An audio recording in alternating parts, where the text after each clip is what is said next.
Hello students. सो हम एक important topic है जिसे इक्विपोटेंशियल सरफेसेस या इक्विपोटेंशियल्स कहते हैं। तो जैसा कि नाम से लग रहा है, इक्वी मींस इक्वल और same, potential means potential differences, potentials की वैल्यू, सरफेस। सो इक्विपोटेंशियल सरफेस एक ऐसा सरफेस होगा जिसके हर एक पॉइंट पे पोटेंशियल की वैल्यू क्या होगी, same. So an equipotential surface is a surface at every point of which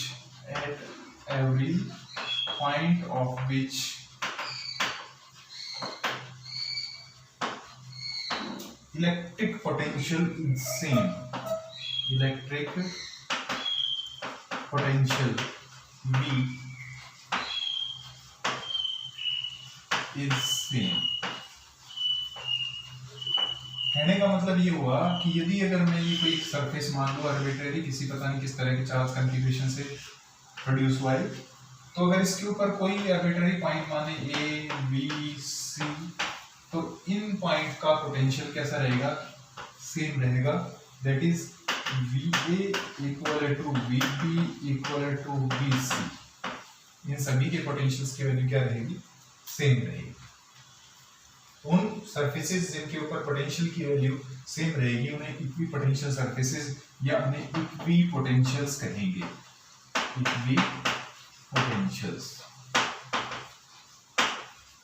equipotential surfaces एक इलेक्ट्रिक फील्ड को विजुअलाइज करने का एक अच्छा तरीका है।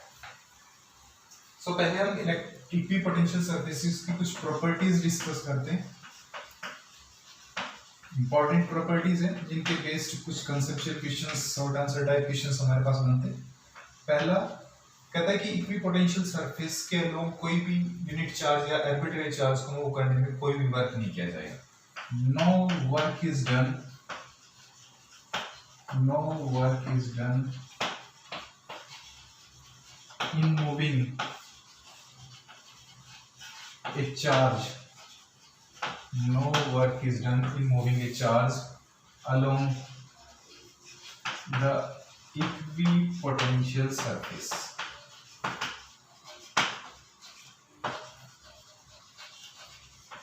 सपोज ये आपके पास कोई इक्विपोटेंशियल सरफेस है और इसके ऊपर में कोई दो पॉइंट मान लो ए और बी, तो बाय डेफिनेशन इन दोनों पॉइंट का पोटेंशियल क्या होगा भाई, सेम होगा ना।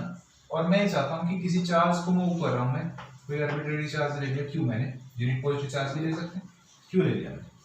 तो इसको मूव करने के लिए बाय डेफिनेशन वर्क क्या होता है, प्रूफ की बात करें इसकी, क्योंकि ए और बी इक्विपोटेंशियल सरफेस में as A and B are on equipotential surface, so potential of A equal to potential of B, ठीक है। But now by definition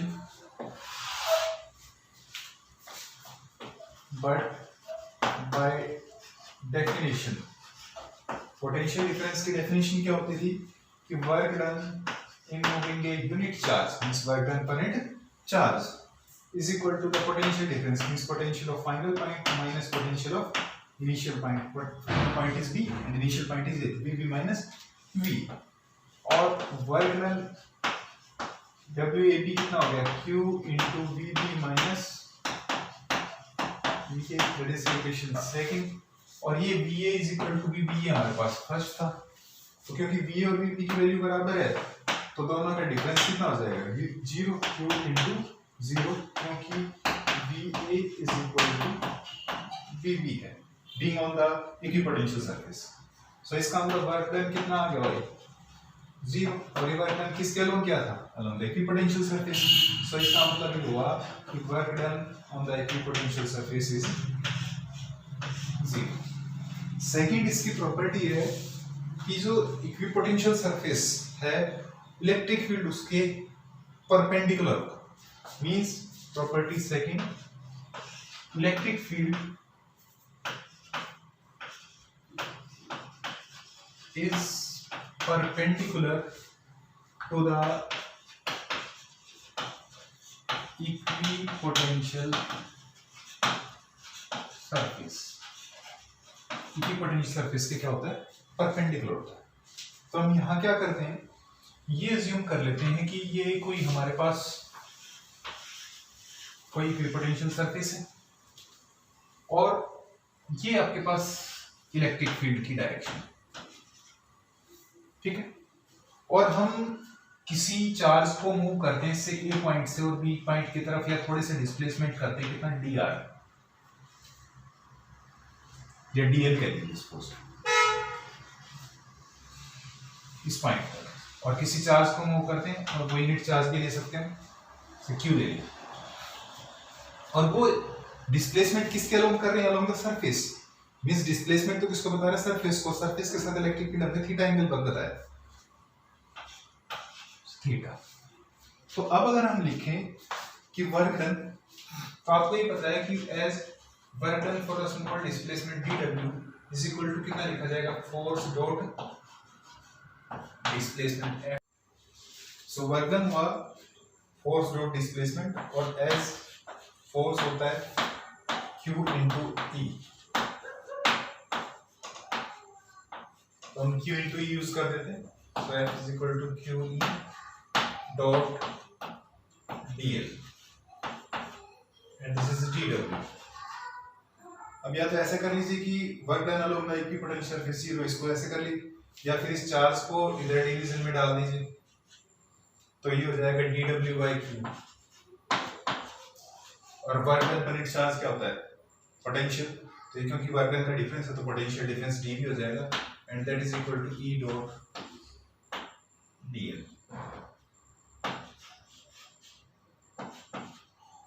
से इसको अभी यहाँ ऐसे लिख देते हैं, dw by dq is dv is equal to e dot dl। so this is equation number, इसको फर्स्ट मान लेते हैं, इसको सेकंड बोल दिया, बट dv कितना होगा, 0 होगा, क्योंकि इक्विपोटेंशियल सरफेस है, इक्विपोटेंशियल से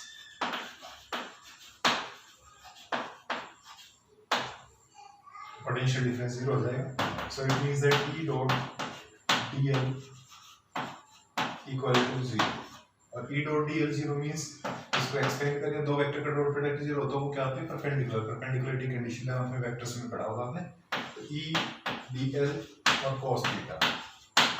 अब क्योंकि यहाँ ना तो इलेक्ट्रिक फील्ड 0 है और ना ही डिस्प्लेसमेंट 0 है, that is small, so it means that E और dl 0 नहीं है, तो cos थीटा 0 होगा, और cos थीटा 0 होगा, इसका मतलब थीटा आपका क्या होगा, दैट विल बी 90 डिग्री, और थीटा 90 डिग्री किसके बीच में एंगल, थीटा E और dl के बीच में। इसका मतलब electric field is perpendicular to the displacement, and displacement is along the surface, surface के अलोंग था, so this is what equipotential surface,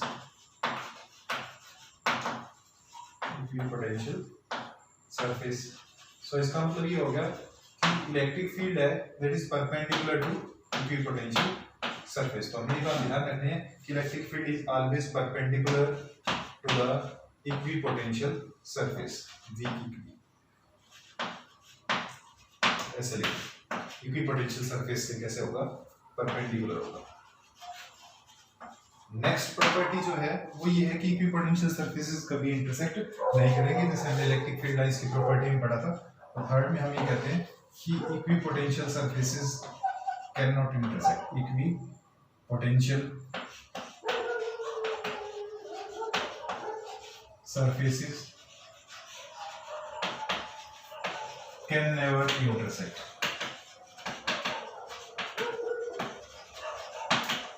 intersect नहीं कर सकते। तो हम यहाँ पहले ये मान लेते हैं कि सपोज तो इक्विपोटेंशियल सरफेसेस है, एक ये इक्विपोटेंशियल सरफेस है, से इसको 1 कह दिया, सरफेस 1, और कोई ये दूसरा इक्विपोटेंशियल सरफेस है,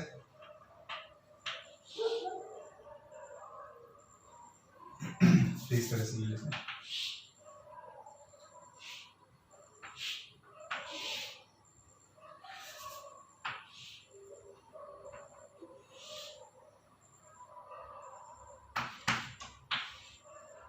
और ये इक्विपोटेंशियल सरफेसेस सपोज किसी पॉइंट के ऊपर इंटरसेक्ट करते हैं, सरफेस किसी पॉइंट पे, तो उस पॉइंट को हमने सोर्स पी बोल दिया। अभी सरफेस था सेकंड, तो अभी प्रॉपर्टी पड़ेगी electric field is perpendicular to the equipotential surface, equipotential surface. इसका मतलब ये हो गया कि यदि इस सरफेस वन का परपेंडिकुलर ड्रा करें तो इस सरफेस का परपेंडिकुलर इस डायरेक्शन में होगा, तो इलेक्ट्रिक फील्ड पी पे डायरेक्शन देगा, पी पॉइंट पे इलेक्ट्रिक फील्ड की। और सरफेस टू की अगर नॉर्मल ड्रा करें परपेंडिकुलर तो वो इधर की तरफ देगा, ये पी डैश। तो इसका मतलब एक पॉइंट पे इलेक्ट्रिक फील्ड की दो डायरेक्शन होगी, जबकि इलेक्ट्रिक फील्ड की एक यूनिक डायरेक्शन होती है किसी पॉइंट के ऊपर।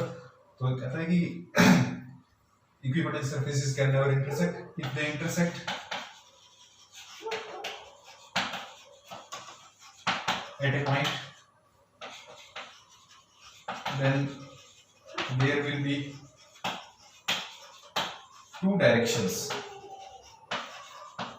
There will be two directions of electric field at a point, which is possible है क्या? Which is impossible. Which is impossible as electric field has unique direction, has a unique direction at a point. तो इसका मतलब ये हुआ कि दो direction possible नहीं हो सकते। दो डायरेक्शन कब पॉसिबल हो? जब इंटरसेक्ट किए थे, इसका मतलब इंटरसेक्ट नहीं कर सकते। इसका मतलब कुछ सरफेस चार्ज कन्फिगरेशन के कारण से point charge, dipole, like charges, इनके कारण से कुछ इक्विपोटेंशियल सरफेसेस ड्रा करते हैं।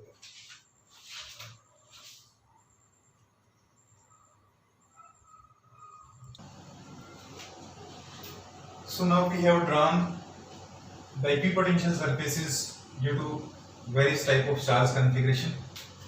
थोड़ा सा ज्योमेट्री है इसलिए हमने पहले ड्रा कर ली। आप सावधानी पूर्वक इनको समझ के ड्रा करना सीख सकते हैं। देखिए कैसे। पहले हम इक्विपोटेंशियल सरफेस की बात करें किसी पॉइंट चार्ज के लिए, और वो पॉइंट चार्ज से क्यू है, और हमने पॉइंट चार्ज के पोटेंशियल का एक्सप्रेशन निकाला था V is equal to KQ by R। और क्योंकि कहता है कि इक्विपोटेंशियल सरफेस एक ऐसा सरफेस होता है जिसके लिए पोटेंशियल की वैल्यू उस सरफेस पे कांस्टेंट या सेम रहती है। अब V सेम होने का मतलब K तो कांस्टेंट है, सेम है, और चार्ज भी गिवन है, गिवन का मतलब कांस्टेंट। तो इसका मतलब क्या होना चाहिए? V सेम होने के लिए क्या सेम होना चाहिए? Also R should be same. R same होने का मतलब इक्विडिस्टेंट। R सेम होने का मतलब क्या है? Equidistant from point charge. Equidistant का मतलब बराबर दूरी पे। इसका मतलब पॉइंट चार्ज से बराबर दूरी के ऊपर इक्विपोटेंशियल सरफेसेस होंगे पॉइंट चार्ज के लिए। और ऐसा तब होगा जब आपके पास इक्विपोटेंशियल सरफेसेस कैसे हो? Concentric spherical surfaces with charge at centre. Charge at centre. देखिए समझिए कैसे। ये मान लो ये पॉइंट चार्ज है, ठीक है, और इस पॉइंट चार्ज के कारण से अगर पोटेंशियल देखें तो KQ by R charge given same, और डिस्टेंस सपोज मान लो ये 1 मीटर है, तो यहाँ पे जितना पोटेंशियल आएगा इतना ही पोटेंशियल यहाँ भी उतना ही पोटेंशियल, यहाँ भी उतना ही पोटेंशियल। इसका मतलब एक क्या जनरेट हो गया? एक स्फीयर जनरेट होगा। ये तो 2D में प्लॉट किया है, अदरवाइज 3D में भी देखें तो 3D में भी 1 मीटर 1 मीटर 1 मीटर सभी डायरेक्शन में अगर ले, फिर थोड़ा सा और डिस्टेंस बढ़ा है 1.5 किया, तो उसके लिए पोटेंशियल की वैल्यू और डिक्रीज हो जाएगी। Electric field is in the direction of decreasing potential. ये भी हमने ध्यान रखना। ई जो होता है किसमें होता है? इन direction of decrease in potential. आगे नेक्स्ट रिलेशन से भी हम देखेंगे इन direction of decrease in potential, क्योंकि इलेक्ट्रिक फील्ड पॉइंट चार्ज के कारण से, पॉजिटिव चार्ज के कारण से क्या होता है? अभी इधर की तरफ जैसे डिक्रीज हो रहा है, ठीक। तो इसका मतलब ये हुआ ये दूसरा सरफेस, ये तीसरा सरफेस, तो ये कंसेंट्रिक स्फीयर्स हो गए।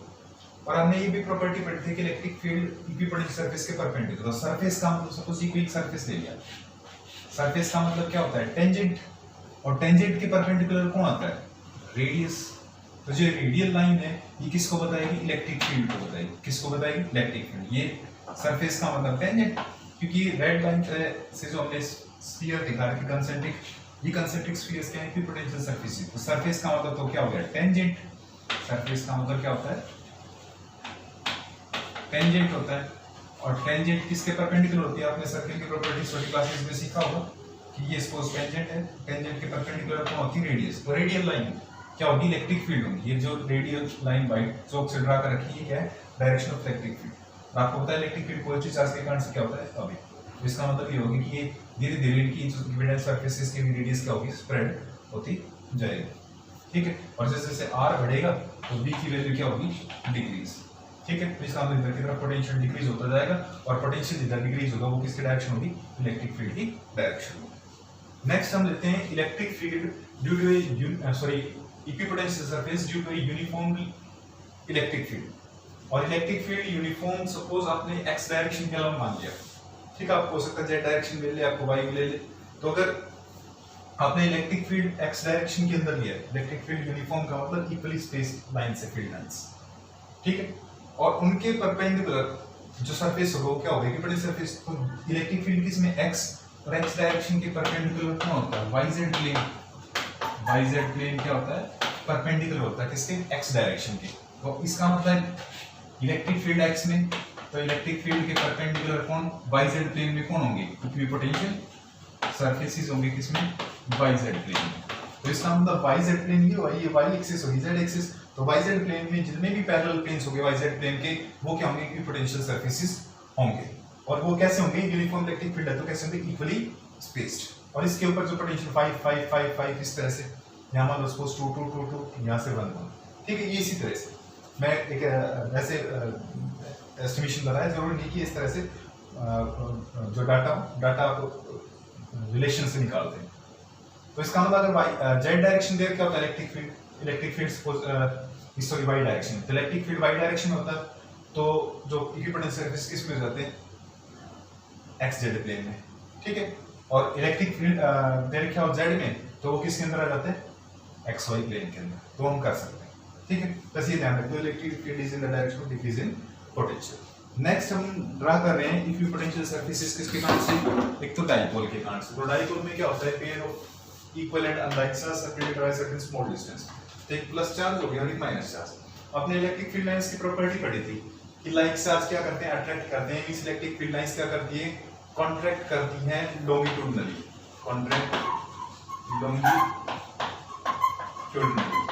लॉन्गिट्यूडनली कॉन्ट्रैक्ट करने का मतलब लेंथ वाइज एक दूसरे को क्या करते हैं, अट्रैक्ट। तो इधर की तरफ अट्रैक्शन होगी। तो ये डॉटेड जो व्हाइट लाइन चौक से ड्रा कर रखे हैं, ये तो क्या आपके पास electric field lines positive charge से स्टार्ट हुई, नेगेटिव पे, पॉजिटिव से स्टार्ट हुई, इस पे नेगेटिव, पॉजिटिव से स्टार्ट होकर के नेगेटिव पे, पॉजिटिव से स्टार्ट होकर के नेगेटिव। यहाँ पे नेगेटिव पे आ रही है कहीं किसी डिस्टेंट चार्ज से, और ये पॉजिटिव से जा रही है, ठीक है।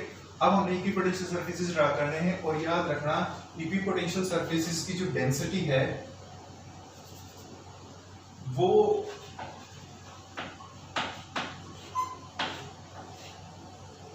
जिन रीजन्स के अंदर फील्ड स्ट्रॉन्ग होगा वहां पे उनकी जो स्पेसिंग है वो कम होगी, और जिन रीजन में स्पेसिंग इक्विपोटेंशियल सरफेसेस के बीच में कम है वहां कैसा होगा, वीक फील्ड होगा। तो इसका मतलब ये हुआ कि जब ये चार्ज इस चार्ज को अट्रैक्ट करेगा तो अट्रैक्शन की स्ट्रेंथ यहाँ क्या होगी, ज्यादा होगी। तो ये जो है यहाँ पर पे इनकी स्पेसिंग क्या रहेगी, कम। स्पेसिंग कम का मतलब यहाँ पे जो फील्ड क्या है, स्ट्रॉन्ग है। और जैसे जैसे इससे दूर से बढ़ते जाएंगे तो इस साइड में देखिए तो दूर बढ़ेगी, तो इधर तो स्पेसिंग कम है और इधर स्पेसिंग क्या करने लगी, बढ़ने लगी। इधर की तरफ स्पेसिंग बढ़ने लगी और धीरे धीरे बढ़ते बढ़ते ये इस पॉइंट पे आ गई। और आपने देखिए ये देखा था कि इलेक्ट्रिक डाइपोल के इक्वेटोरियल लाइन, इक्वेटोरियल एक्सिस के परपेंडिकुलर और सेंटर से पास होने लाइन क्या होती थी, उसके पॉइंट पे हर एक पॉइंट पे पोटेंशियल क्या होता था, जीरो होता था। क्या होता था, जीरो, ठीक है। तो जीरो का मतलब भी सेम नहीं मानो, तो इसका मतलब ये है कि यहाँ आकर के पोटेंशियल की वैल्यू क्या हो जाएगी, सेम। तो ये तो सरफेसेस कॉमन पोटेंशियल जीरो से लेकर के और ये इस तरह से, ठीक है। तो ये इक्विपोटेंशियल सरफेसेस के कारण थे न्यूटन इलेक्ट्रिक डाइपोल। ऐसे पॉजिटिव चार्ज की इलेक्ट्रिक फील्ड लाइंस ड्रा करी थी हमने पिछले चैप्टर में। तो उन चैप्टर में जैसे हमने इलेक्ट्रिक फील्ड लाइंस ड्रा करी थी तो व्हाइट लाइन से इस तरह ड्रा कर दी, like charge lateral pressure exert करते हैं। Electric field lines lateral pressure exert करती है, लेटरल प्रेशर का मतलब लाइक चार्ज रिपेल करते हैं। और बराबर मैग्नीट्यूड के लिए तो जो नल पॉइंट है उनके सेंटर में लाई करेगा। अब इसमें ये हुआ कि ये तो रिपेल कर रहे हैं, रिपेल करेंगे तो यहाँ पे जो फोर्स की वैल्यू कम होगी, फोर्स की वैल्यू कम होगी तो डिस्टेंस क्या हो जाएगा, ज्यादा। इक्विपोटेंशियल सरफेसेस के बीच में जैसे यहाँ पे अट्रैक्ट करे थे तो फोर्स नजदीक हो गया, अट्रैक्शन का मतलब नजदीक नजदीक होना पोटेंशियल सरफेसेस, और रिपल्शन का मतलब दूर होना। तो इसका मतलब यहाँ पे क्या करेंगे, रिपेल करेंगे, क्योंकि रिपेल करना है तो यहाँ तो स्पेसिंग बढ़ती जाएगी इधर की तरफ, तो और इधर की तरफ स्पेसिंग क्या हो रही है, कम हो रही है। और यहाँ आकर के नल पॉइंट है या न्यूट्रल पॉइंट बोलते थे, क्योंकि जिस चार्ज का और इस चार्ज का दोनों का पोटेंशियल यहाँ सॉरी जो फोर्स है क्या हो जाता है, जीरो। तो यहाँ इस तरीके से ये दोनों एक दूसरे को मीट करेंगे। इसके बाद बाहर की तरफ दूसरी तरफ जाएंगे तो लाइंस क्या होती जाएंगी और एक्सपेंड होती जा रही, तो इनके बीच में स्पेसिंग और बढ़ती जाएगी। तो ये क्या था, इक्विपोटेंशियल सरफेसेस की सेफ्टी due to positive charges. Negative charges के लिए ड्रा करें, सेफ ऐसी बढ़ेगी, बस जो एरो की डायरेक्शन हो क्या दिखाते हैं, इनवर्ड, क्योंकि पॉजिटिव चार्ज के कारण से इलेक्ट्रिक फील्ड लाइंस क्या होती थी, रेडियली आउटवर्ड बाहर की तरफ निकलती थी, और नेगेटिव चार्ज पे क्या जाती है, नेगेटिव चार्ज की तरफ, toward the negative charge, away from positive charge toward the negative charge. ऐसे आप ध्यान रख सकते हैं। और इसी तरह से पॉजिटिव चार्ज की बजाय यहाँ अगर नेगेटिव चार्ज दिया होता, यहाँ पे नेगेटिव चार्ज अगर लिखते तो जो electric field lines radially inward हो जाती, ठीक है। So this means the equipotential surfaces due to various charge configuration.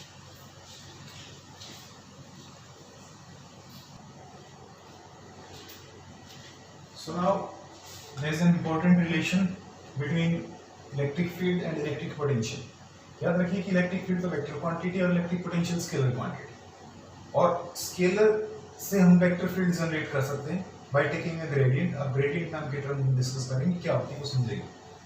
तो इस रेशियो को निकालने के लिए हम ये अज्यूम कर लेते हैं कि हमारे पास कोई चार्ज कॉन्फ़िगरेशन था किसी तरह का, और उस चार्ज कॉन्फ़िगरेशन के कारण से कोई ये इक्विपोटेंशियल सरफेस से ए बोल दिया इसको, और इस ए का जो पोटेंशियल है वो सपोज v है, और इससे कुछ परपेंडिकुलर डिस्टेंस के ऊपर इसके पैरेलल कोई दूसरा प्लेन है, इक्विपोटेंशियल सरफेस मींस से इसको b कह दिया। तो नो डाउट क्योंकि कुछ डिस्टेंस परपेंडिकुलर डिस्टेंस चले हम कितना dr, इनके बीच में जो स्पेसिंग है, तो कुछ डिस्टेंस चलने के बाद इलेक्ट्रिक फील्ड तो इधर की तरफ होगा इस चार्ज कॉन्फ़िगरेशन के कारण से, सपोज ये इलेक्ट्रिक फील्ड है, और आपको पता है कि electric field is in the direction of decrease in potential. तो इसका मतलब यहाँ से यहाँ तक पहुंचेंगे तो पोटेंशियल डिक्रीज होगा, तो इसका पोटेंशियल बोल दिया v minus D, v minus dv बोल दिया। सिर्फ b सरफेस का पोटेंशियल हो गया, a सरफेस का पोटेंशियल हो गया v, और इनके बीच में जो परपेंडिकुलर डिस्टेंस है dr, हम इस इलेक्ट्रिक फील्ड की डायरेक्शन के अंदर इस परपेंडिकुलर डिस्प्लेसमेंट कर लेते हैं, means along the direction of E। तो इसका मतलब जब किसी चार्ज को मूव करेंगे वो चार्ज स्पेसिफिकली कैसे लेते हैं, यूनिट पॉजिटिव चार्ज। तो आपकी डेफिनेशन के अकॉर्डिंग जो वर्क डन होगा dW from this point A to B, ये कैसे निकलेगा, Q into potential of final surface minus potential of initial point और फाइनल पॉइंट थे, तो फाइनल पॉइंट का पोटेंशियल माइनस इनिशियल का, ठीक है। तो अब ये वर्क डन भी किसके लिए करना है, यूनिट पॉजिटिव चार्ज के लिए। तो dW आपके अकॉर्डिंग हुआ दैट इज इक्वल टू, अगर इसको यूनिट पॉजिटिव चार्ज लिख लें तो VB is the potential of B, V minus dV, right, and then potential of A, and what is the potential of A, that is V। तो V से V cancel हो गया, तो ये dW आपके अकॉर्डिंग कितना हुआ, that is equal to minus dV। से इक्वेशन नंबर फर्स्ट। इसके और भी तरीका है, सिंपल सा वो मैं डिस्कस करूंगा निकालने का। अब ये तो आपने इस तरह से निकाला, लेकिन अब अगर इलेक्ट्रिक फील्ड की टर्म में निकालें तो इलेक्ट्रिक फील्ड की टर्म में भी निकल सकता है। Also dW is equal to होता है फोर्स डॉट डिस्प्लेसमेंट, ठीक है। और जो डायरेक्शन इलेक्ट्रिक फील्ड की या फोर्स की है उसी डायरेक्शन में आपका क्या है, डिस्प्लेसमेंट ऑफ थीटा कितना है, 0 डिग्री, ओके। तो आपने लिखा कि फोर्स अगर लिखें तो Q इंटू E और डॉट dr, लेकिन यूनिट पॉजिटिव चार्ज है +1 लिखें, ये तो हो गया E डॉट dr, ठीक है, dW आ गया, राइट। और इस डॉट प्रोडक्ट को एक्सपेंड कर देते हैं, तो dW आपके अकॉर्डिंग आया E dr और cos 0 डिग्री, क्योंकि यहाँ पे थीटा कितना है 0 डिग्री है, क्योंकि जो डिस्प्लेसमेंट है वो किधर की तरफ है, इलेक्ट्रिक फील्ड के डायरेक्शन में है। ठीक है, हमने ऐसे लिया, तो इसका मतलब cos 0 कितना हो गया 1। सो ई डी आर ये आपका डी डब्ल्यू से इक्वेशन नंबर सेकंड। तो फर्स्ट इक्वेशन से तो आया D W minus D V charge के लिए, और इसके अकॉर्डिंग आए ई डी आर। तो दोनों को इक्वेट कर दें from first and second comparing equation first and second. First और सेकंड को कंपेयर करें, फर्स्ट सेकंड को कंपेयर करेंगे तो इसका मतलब ये आपके पास आया E D R is equal to minus D, और यहां से लिखे ई की value that is equal to minus D V by D R. ये आपका इंपॉर्टेंट रिलेशन है, इसके ऊपर न्यूमेरिकल और कंसेप्चुअल क्वेश्चंस भी आते हैं जो बाद में डिस्कस करेंगे।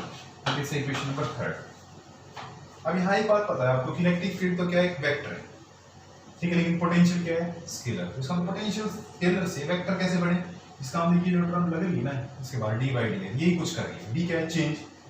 डी आर का मतलब क्या है, with respect to distance, mean change in potential with distance. और किसी क्वांटिटी में चेंज होना with distance, change in temperature with distance, change in pressure with distance, change in velocity with distance, उसको हम बोलते हैं gradient. Temperature gradient, velocity gradient, pressure gradient, और यहाँ पे क्या है, पोटेंशियल ग्रेडियंट। तो इसका मतलब ये हुआ कि यहाँ पे ये टर्म हो गई E is equal to negative और d by d r of किसका लिखा V, और इस d by d r term को हम इस तरह से लिखते हैं हायर क्लासेस में माइनस, और ये इन्वर्टेड डेल्टा उल्टा करके डेल बोलते हैं इसको, del V। So equation number 4 where इसको हम डेल को क्या बोलते हैं, दैट इज द ग्रेडियंट, ठीक है। और इसको ऐसे लिखा जाता है भाई, E is equal to minus, इस डेल ऑपरेटर की बात कर, पहले वेयर लिख देते हैं, del is equal to curly by curly X. Confuse नहीं होना है, ये डी बाई डी एक्स ही है, लेकिन इसमें यह ध्यान रखना है कि वेरिएबल केवल एक्स को मानना है और वाई और जेड को कांस्टेंट मानना है, ठीक है। आई कैप यूनिट वेक्टर का क्या डायरेक्शन आ जाएगी, plus curly by curly y means d by d, इन्होंने छोटा डी लिख दे, ठीक है, और j cap plus curly by curly z और के कैप, ठीक है। और यहाँ ये इसका मतलब ये है कि x तो वेरिएबल है, x तो कौन है, वेरिएबल, और y और z को क्या रखना है, कांस्टेंट, ठीक है। x को वेरिएबल मानना है, y z को कांस्टेंट। यहाँ पे इस केस में जब ये कैरी आउट करेंगे डिफरेंशिएशन, तो इसमें y को मानेंगे वेरिएबल और x और z क्या माना जाएगा, कांस्टेंट। ऐसे ही इसमें करेंगे तो जो z को वेरिएबल माना जाएगा और x और y जो बच गए उसको क्या माना जाएगा, कांस्टेंट। तो ये ध्यान में रख कर जब इसका न्यूमेरिकल पे डिस्कस करेंगे तब हमें समझ में आ जाएगा, ठीक है। मेरे कहने का मतलब अगर कंफ्यूज अगर हो रहे हैं तो इसको आप ऐसे हटा दें कि हमें करना है किसी जो भी पोटेंशियल दे रखा है उसका डेरिवेटिव करना विद रिस्पेक्ट टू x, उसमें x को वेरिएबल मानना और y और z को कांस्टेंट मान लेना। कांस्टेंट मतलब भाग कर देना। जब y के रिस्पेक्ट में करेंगे तो y को वेरिएबल और x और z को कांस्टेंट बाहर, z के रिस्पेक्ट में करेंगे तो z वेरिएबल और x और y कांस्टेंट को बाहर लिखेंगे। तो इसका मतलब अगर ये इसके ऊपर अप्लाई करें तो देन e तो आपका ये आ जाएगा, लिखिए इस पे माइनस डेल v, देखिए क्या कैसे वेक्टर जनरेट हो जाएगा, E is equal to minus sign और डेल की जगह ये लिख दे curly by curly x i cap, curly by curly y j cap, curly by curly z k cap, और इसके लग गया कौन भाई, v। तो ये v सब में पेनिट्रेट करेगा, इसमें भी, इस पे भी, इस पे भी, क्योंकि तो वेरिएबल है, ठीक है। तो इसका मतलब ये हो गया E is equal to minus curly v by curly X और आई कैप, माइनस भी साथ में डाल रहा हूँ और भी डाल रहा हूँ, ठीक है। और माइनस बाहर लिखना चाहो तो माइनस बाहर लिखो, पहले बाहर लिख दिया, plus curly v by curly z sorry y और j cap, plus curly v by curly z और के, ठीक है। तो इसका मतलब तो इसमें आई से कैप जे कैप के कैप, अगर आई कैप जे कैप के कैप आगे, इसका तो ये क्या बन गया, एक वेक्टर बन गया, बन गया वेक्टर, ठीक है। अब क्योंकि इलेक्ट्रिक फील्ड एक वेक्टर है और वेक्टर लिख रहे हो तो इसका मतलब उसके कंपोनेंट होंगे कौन कौन भाई, Ex along I cap, E Y along J cap and E Z along किधर होगा, के कैप होगा। तो अगर इसको कंपेयर करें तो then comparing with E is equal to EX I cap plus EY J cap plus EZ K cap। तो I cap के साथ जो भी वो EX, J cap के साथ जो EY, इसका मतलब हमारे पास टर्म में आ रही EX। तो EX कितना है, माइनस की लगेगा, तो माइनस करली V बाय करली X। EY क्या आ जाएगा, माइनस करली V बाय करली Y। और EZ क्या आ जाएगा, माइनस करली V बाय करली Z। ठीक है, इसका मतलब अगर आपको कोई पोटेंशियल दे दिया V x y z पे डिपेंडेंट, सिर्फ हम ऐसे लिखते 10x square plus 5y square minus 3z square, इस टाइप का दे दिया, और आपको कहे कि कोई पॉइंट है P और उसके कोऑर्डिनेट दे दिया आपको -1 मीटर, 2 मीटर और 3 मीटर, तो उसके इलेक्ट्रिक फील्ड कंपोनेंट निकालिए x डायरेक्शन, y डायरेक्शन और z डायरेक्शन। तो ये तो v दे रखा है ना, तो v में तो x की टर्म भी है, y की भी और z की भी। तो जब आप इसको x के रेस्पेक्ट में डेरिवेटिव करोगे ना और माइनस साइन लगाओगे और y और z को कांस्टेंट, तो y और z की टर्म कांस्टेंट रहेगा, डेरिवेटिव 0, तो x का आएगा कितना 10 × 2 20x, और x की वैल्यू कितनी -1, तो -20 और ये माइनस माइनस प्लस, तो +20 i कैप, राइट। जब करोगे y के रेस्पेक्ट में तो इसका मतलब x और z कांस्टेंट, तो उनका डेरिवेटिव 0, तो किसका आएगा, इसका 5y स्क्वायर का। अगर इनके साथ x और y कुछ लगा होता ना तो उस हिसाब से देखते, बाकी बाहर फेंकते, लेकिन इसमें अकेले इंडिविजुअल टर्म थी, अकेली x के अकेली y के अकेले z की, तो 5 × 2 10 हो जाएगा, पावर आ गया, तो 10 और क्या आ जाएगा बाहर माइनस साइन, ठीक है, तो -10 और y की वैल्यू कितनी 2, तो -2 10 × 2 कितना होगा -20, ऐसे इसको कर लोगे तो 3 स्क्वायर कितना हो जाएगा 9, 3 × 2 6 और 6 × 3 कितना आ जाएगा 18 और बाहर माइनस, तो कर लेंगे आप, ठीक है। तो इस तरह से 18 आ गया, 20 आएगा, -20 आएगा, तो हम इलेक्ट्रिक फील्ड के कंपोनेंट निकाल सकते हैं। मेरा कहने का मतलब ये था कि वेक्टर है इलेक्ट्रिक फील्ड, तो यहाँ इस रिलेशन से ये ध्यान रख सकते हैं कि भाई हमारा जो इलेक्ट्रिक फील्ड है वो एक वेक्टर है, लेकिन dp/dr इस रिलेशन में देखें तो पोटेंशियल था एक स्केलर, और स्केलर का हमने क्या कर दिया, ग्रेडियंट कर दिया, क्या कर दिया, ग्रेडियंट। तो इसका मतलब gradient of a scalar generates A vector, that is, ये ध्यान रखना, gradient of a scalar is a vector। तो स्केलर पोटेंशियल का ग्रेडियंट क्या आ गया, एक वेक्टर फील्ड आ गया। ध्यान रखना, आपके हायर क्लासेस में बीएससी एमएससी में इंजीनियरिंग में डिस्कस किया जाता है, न्यूमेरिकल्स हम बाद में कर लेंगे, इसमें तो थ्योरी बात करेंगे आप। इस रिलेशन को निकालने का एक सिंपल सा तरीका और है, अल्टरनेटिव, केवल 2 लाइन होनी। आपको पता है कि V हम निकालते थे पोटेंशियल किसी पॉइंट पे, और ऐसे फार्मूला बताया था मैंने, -E dr, और E और dr के बीच में मैंने एंगल लिया था थीटा 0 cos 0, तो E dr आ गया सिंपल, ठीक है ना। तो work done for unit charge निकाल ले तो वो किसके बराबर आता है, पोटेंशियल के। तो अब यहाँ पे इंटीग्रेशन का साइन है, और इंटीग्रेशन को हटाने के लिए क्या करते हैं, डिफरेंशिएटिंग, तो डिफरेंशिएटिंग बोथ साइड। और याद रखना, डिफरेंशिएशन और जो इंटीग्रेशन एक दूसरे के बैरी है, एक दूसरे को कैंसिल कर देते हैं, डिफरेंशिएटिंग बोथ साइड। बस केवल हम डिफरेंशिएट करें, किसी का रेस्पेक्ट नहीं करें, तो d का डिफरेंशियल क्या हो जाएगा, d, या माइनस साइन, डिफरेंशिएशन और इंटीग्रेशन, और d dr। तो ये डिफरेंशिएशन और इंटीग्रेशन एक दूसरे काउंटर प्रोसेस है, कट जाएंगे, कैंसिल हो जाएंगे, तो कितना आ जाएगा, dv = -e dr, और dr के डिवीजन में करते तो d/dr = -e, और सिंपल लिखे सीधा तो E = कितना आ गया, -dv/dr। बहुत सारे कंसेप्चुअल इक्वेशन को करने के लिए फार्मूला यूज होता है, बहुत ही इंपॉर्टेंट रिलेशन है। तो चाहे आप ये कर लीजिए 3 स्टेप के अंदर, या फिर ऐसे कर लीजिए, तो आप मार्क थ्योरीज के अकॉर्डिंग कर सकते हैं अगर थ्योरी में आता है, तो अदरवाइज जो कंसेप्चुअल इक्वेशंस आते हैं वो हम डिस्कस करेंगे इसके बाद।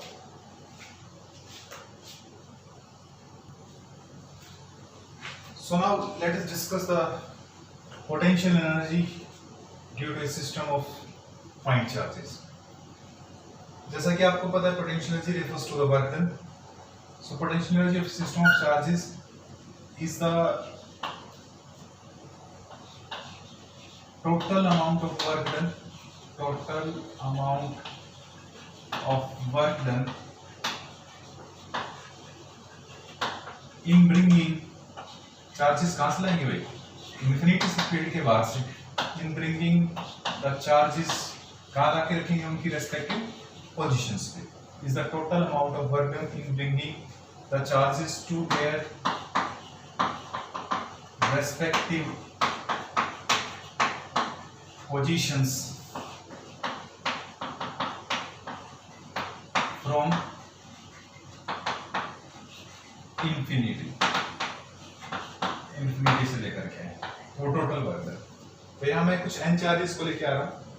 पहले हम ये समझते हैं कि सपोज यहाँ ये लोकेशन है 1 और यहाँ कोई भी चार्ज नहीं था, तो फील्ड फ्री स्पेस था। फील्ड फ्री स्पेस का मतलब कोई भी फोर्स नहीं, तो कोई भी चार्ज आएगा तो आसानी से आ जाएगा, कोई भी वर्क नहीं करना पड़ेगा। तो इसका मतलब ये होगा कि इन्फिनिटी से चार्ज आ गया Q1, तो इसके लिए लगानी मासा भी जोड़। कहने का मतलब इसके लिए वर्क डन कितना हो गया, 0 हो गया। वर्क डन कितना हो गया, 0। से this is equation number first, क्योंकि कैसा स्पेस था, फील्ड फ्री स्पेस था भाई।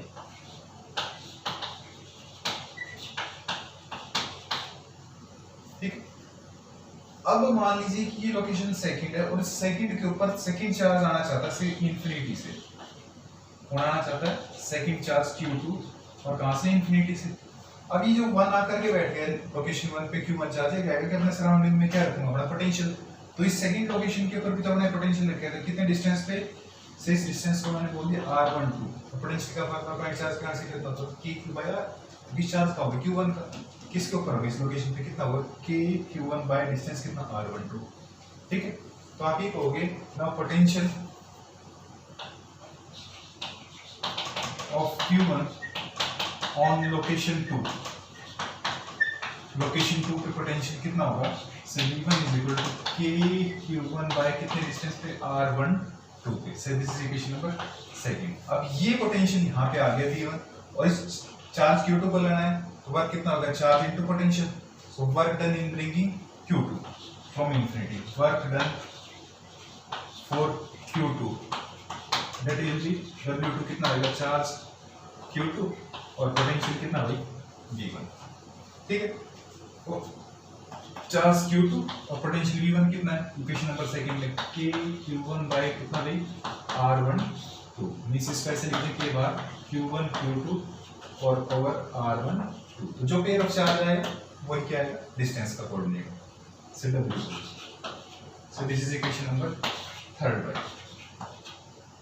ओके, अब ये दोनों चार्ज आ गए, तो ये चार्ज भी अपना पोटेंशियल रखेगा किसी लोकेशन पे यहाँ पे, और ये वाला चार्ज भी। तो अगर मान लीजिए सपोज मैं इस थर्ड लोकेशन को नाम दे देता हूँ और इस पे कोई चार्ज लाना चाहता हूँ, तो हम Q3 इन्फिनिटी से, तो कुछ वर्क करना पड़ेगा। वर्क कितना आएगा, क्योंकि अब फील्ड फ्री स्पेस तो है नहीं, चार्जेस पहले ही 1 और 2 अपनी चौपड़ी मार के बैठ गए, तो जब 1 भी इस लोकेशन पे क्या लगाएगा, पोटेंशियल रखेगा, कितने डिस्टेंस से, R13, और 2 भी रखेगा पोटेंशियल, ये कितना रखेगा, कितनी लोकेशन से, R23 से, कितना होगा इसका पोटेंशियल, तो यहाँ पे चार्ज कौन आ गया, Q2, तो K Q2 बाय R23 और इसका कितना होगा, K Q1 बाय R13। तो पोटेंशियल हो गया आपके पास ड्यू टू 1 एंड 2। अब वो किस पे काम करेगा, थर्ड के ऊपर काम करेगा, तो थर्ड के ऊपर पोटेंशियल होगा,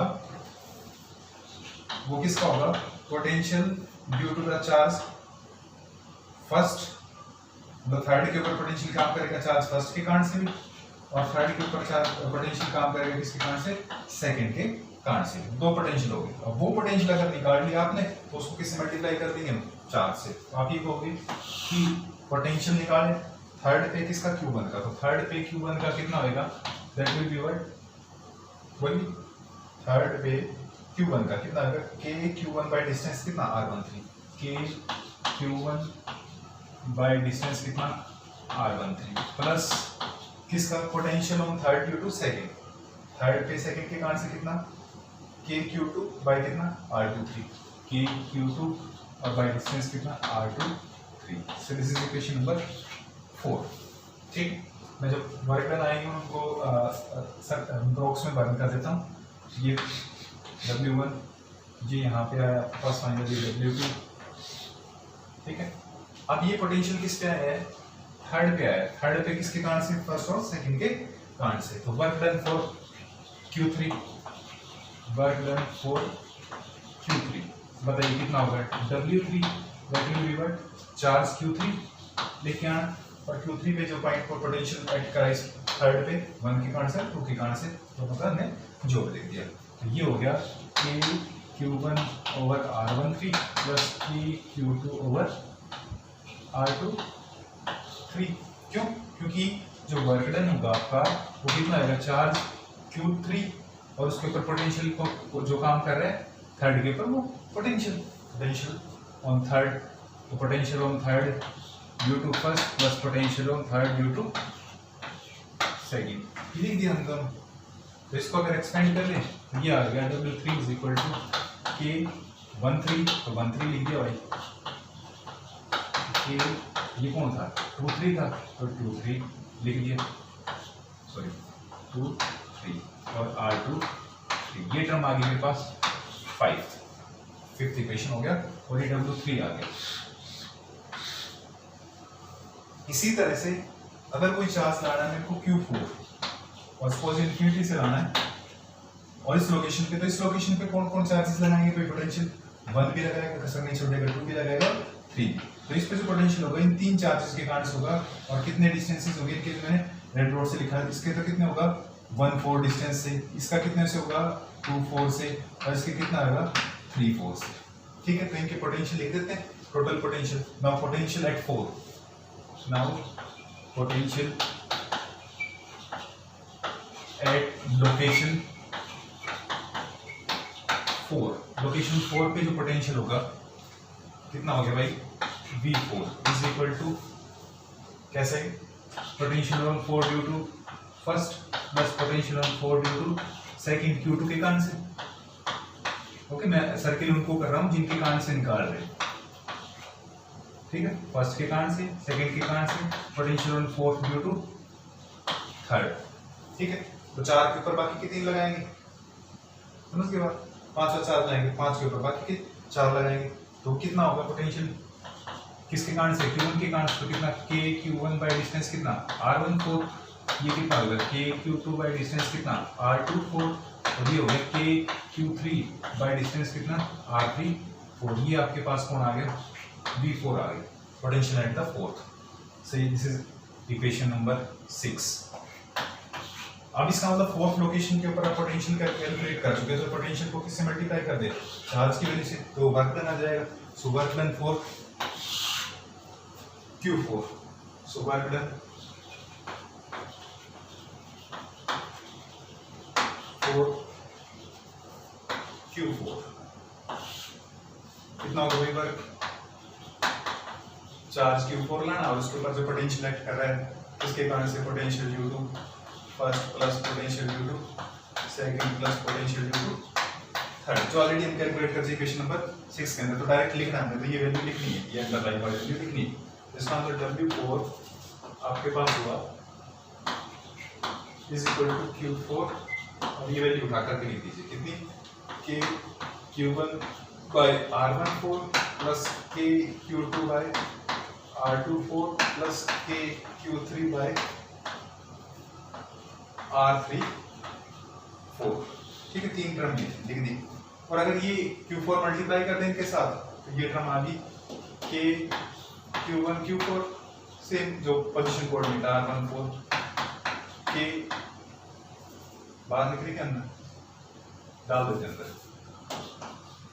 K Q2 Q4 over R24 plus next क्या बोली, K Q3 Q4 over R34, ये आपके पास W4 हो गया, equation number 7।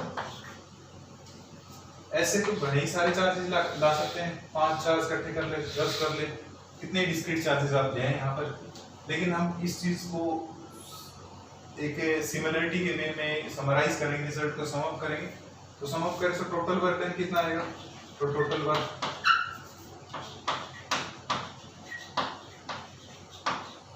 W, that will be what, W1 plus W2 plus W3 plus W4, adding on the first charge को लाने के लिए सेकंड को, थर्ड को, फोर्थ को कितना कितना वर्क करना पड़ा वो निकाला और उनको वैल्यू सब्स्टिट्यूट कर देते हैं।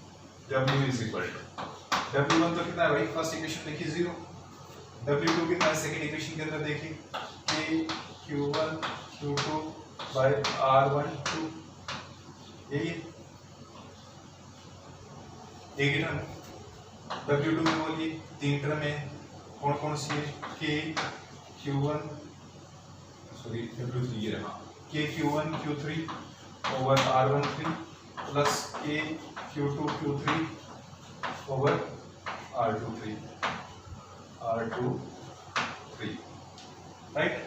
ये टर्म आ गई आपके पास W2, ये टर्म आ गई W3 और अब W4 लिख देते हैं, ये term K Q1 Q4 over R14 plus K Q2 Q4 over R24 और प्लस पानी दिख रहा होगा, ये लिख देता हूँ K Q3 Q4 over R34, ठीक है। ये टर्म में हो गया हमारे पास। अब यहाँ देखिए एक बार थोड़ा सा समझना इस इक्वेशन को, इस तरह से हम पता नहीं कितनी टर्म में बढ़ जाएगी, लेकिन हमें नहीं करना है, तो बस रिजल्ट ध्यान रखना, चार्ज इनटू पोटेंशियल, ना तो डबलिंग ऑफ इंडेक्स करनी, मतलब एक चीज कोई दो बार 1 2 भी ले ले और 2 1 भी ले ले, 3 4 भी ले ले और 4 3 भी ले ले, डबलिंग नहीं करनी इंडेक्सेस की। दूसरी सेल्फ इंटरेक्शन टोटल आउट, खुद का खुद के ऊपर फील्ड कितना होता है, 0 होता है, खुद के ऊपर निकलेगा, वो नहीं करना।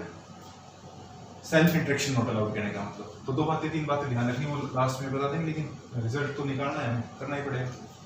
तो देखिए कैसे किया हमने, यहाँ सभी तरह की इंटरेक्शन आ रही, देखिए 1 की 2 के साथ होगी, 1 की 3 के साथ, 1 की 4 के साथ, 1 की 2 के साथ, 1 की 3 के साथ, 1 की 4 के साथ, 1 की सबके साथ होगी। फिर 2 की बात करें, 2 की 1 के साथ, 2 की 1 के साथ ऑलरेडी होगी, जब 1 2 लिया था, दोबारा नहीं लेना कहने का मतलब। फिर 2 की 1 के साथ होगी, 2 की 2 के साथ हो नहीं सकती, सेल्फ इंटरेक्शन होता लाउड। फिर 2 की 3 के साथ ये भी हुई, फिर 2 की 4 के साथ ये भी हुई, 2 की होली सबके साथ, 3 की 1 के साथ, जब 1 की 3 के साथ इतना भी होली, फिर 3 की 2 के साथ, 3 की 2 के साथ ही होली, जब 2 के साथ 3 की हुई है, तो मतलब रिपीटिशन नहीं करना इंडेक्सेस का। फिर 2 की 4 के साथ, 2 की 4 के साथ ही होली, ठीक है। तो इसका मतलब ये हुआ कि थर्ड की भी ऐसे ही, फोर्थ की भी, तो सबकी इंटरेक्शन आ रही, लेकिन इसमें ये याद रखिए कि 2 बार नहीं लिया एक तो, और एक खुद के साथ नहीं लिया। तो हम इसी तरह से कर लेते हैं, यहाँ पे ये क्या होगा, एक तरह से जोड़ है, जोड़ का मतलब क्या, समेशन, और सभी पेयर्स का जितने भी जोड़े बने, लेकिन जोड़ों पे भी रिस्ट्रिक्शन डालेंगे, एक क्यू जे लेते चार्ज और दूसरा क्या ले क्यू के बोझ, और उनके बीच में सेपरेशन आर जे के, ठीक है। अब यहाँ इसको जो हम बोल रहे हैं, इसको बोल रहे हैं 8, ये समराइज करके लिखा है हमने। तो यहाँ पे क्या करना है कि ऑल पेयर्स में तो सही पेयर आ गए, तो उन पेयर में हमने क्या नहीं करना, रिपीटिशन नहीं करना, ठीक है। Repetition and self interactions are not allowed, are forbidden लिख दीजिए, आर फॉरबिडन लिख दिया हमने, ठीक है। कहने का मतलब अब इसको इस तरह से लिख दें W, क्योंकि वर्क डन सारा किसके फॉर्म में जाएगा, पोटेंशियल एनर्जी फॉर्म में, U लिख दें, ठीक है। तो अगर मैं समेशन लिखूं, सम में तो सारे आ रही आए, कट के पकड़ के जोड़ दिए तो सारे आएंगे, उसमें तो भाई 1 2 भी आएगा, 2 1 भी आएगा, मतलब 2 बार आएगा, तो कंट्रीब्यूशन कितना करना पड़ेगा, हाफ,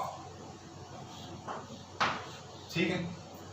फिर डबलिंग ऑफ इंडेक्स भी आएगी, तो इसका मतलब इसमें कंडीशन डालनी पड़ेगी, डबलिंग ऑफ इंडेक्स नहीं होना चाहिए, मतलब 2 2 3 3 4 4 1 1 ऐसे नहीं होना चाहिए, जे और के सेम नहीं होने चाहिए।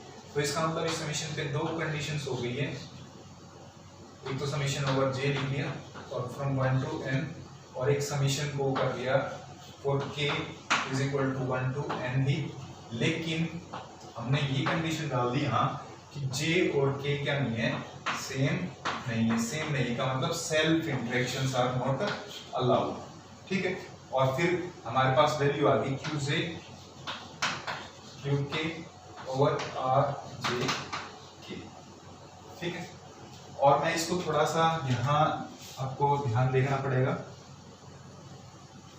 या फिर मैं इस फिगर को यहाँ से मिटा देता हूँ, ठीक है, ताकि उधर दिखाई नहीं देता, रिफ्लेक्शन पड़ता है।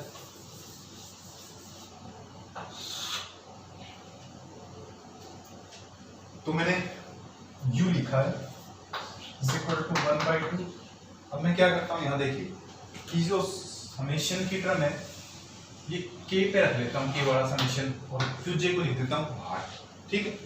तो ये लिखा मैंने summation over j from 1 to n और qj लिख दिया, ठीक है। और दूसरी टर्म लिखी समेशन k का समेशन दूसरा, k is from 1 to n और qk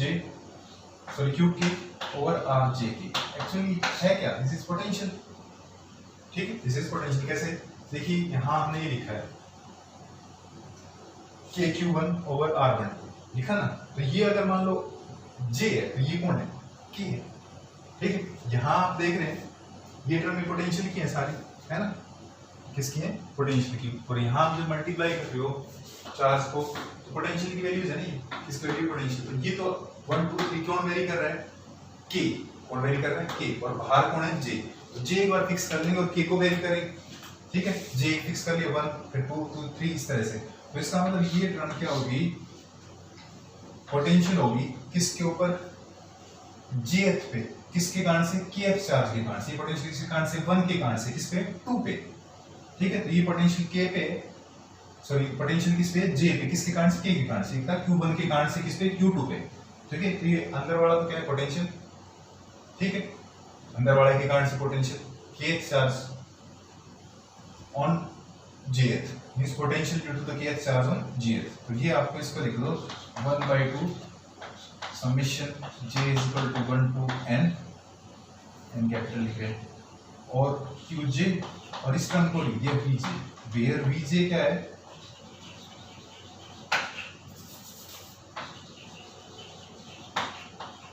आपके पास है summation k is equal to 1 to n, summation j not equal to k, j और k बराबर नहीं है, और ये है qk over rj k, means potential on jth charge due to kth, potential on jth charge due to kth, ठीक है। तो एक्चुअली करना क्या हमने, ये जो फार्मूला आया इस फार्मूले में क्या लिखा, जोड़ करना है किसका, q और v का, charge into potential, doubling of index नहीं करनी। तो इसका मतलब ये हुआ, ये फार्मूला जो मेरे पास बना, इसको इक्वेशन नंबर अपना नेक्स्ट आ गया कितना, 10 आ गया वो साइड, ठीक है। तो ये फार्मूला हुआ u का कितना, 1/2 summation j from 1 to n और qj vj, जबकि vj किसको लिखना है, summation k is equal to 1 to n, j not equal to k, और qk ओवर rj k, ये कंडीशन लग रहा है। ये फार्मूला किसका आ गया हमारे पास, पोटेंशियल एनर्जी। तो पोटेंशियल एनर्जी कैसे निकालनी है कि भाई जितने भी चार्जेस हैं उनके आपस में क्या करो, इंटरेक्शन 1 की 2 के साथ, 1 की 3 के साथ, 1 की 4 के साथ, फिर 2 की 1 के साथ ऑलरेडी हो रही तो रिपीट नहीं करनी, 2 की 2 के साथ हो नहीं सकती क्योंकि सेल्फ इंटरेक्शन होता है, फिर 2 की 3 के साथ होगी, 2 की 4 के साथ, 2 का नंबर हट गया, फिर 3 की 1 के साथ होगी, 1 की 3 के साथ दिया था, 3 की 2 के साथ भी होगी, 3 की 3 के साथ हो नहीं सकती, 3 के साथ होगी 4 के साथ, ठीक है। फिर 4 की 4 के साथ हो नहीं सकती, फिर 4 की 1 के साथ 1 4 हो लिया था, फिर 4 की 2 के साथ 2 4 हो लिया था, फिर 4 4 हो नहीं सकता। तो इस तरह से हम कर सकते हैं।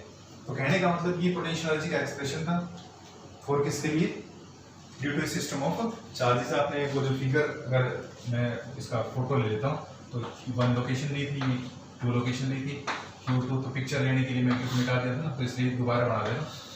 ये Q2 लाए थे इंफिनिटी से, फिर यहाँ पे 3rd लोकेशन पे Q3 लाए थे, ठीक है। ये 4th लोकेशन पे Q4, तो इनके ऊपर पोटेंशियल इसके ऊपर इसने कराया, इसने भी लगाया, इसने भी लगाया था, ठीक है। ये लाए थे Q4 कहाँ से, इंफिनिटी से। तो ये था 1 2 से, ठीक है। ये था 2 3 2 4, ठीक है। ये था 3 4 और ये R1 4, इस तरीके से। तो ये आपके पास एक्सप्रेशन हो गया potential energy of system of point charges.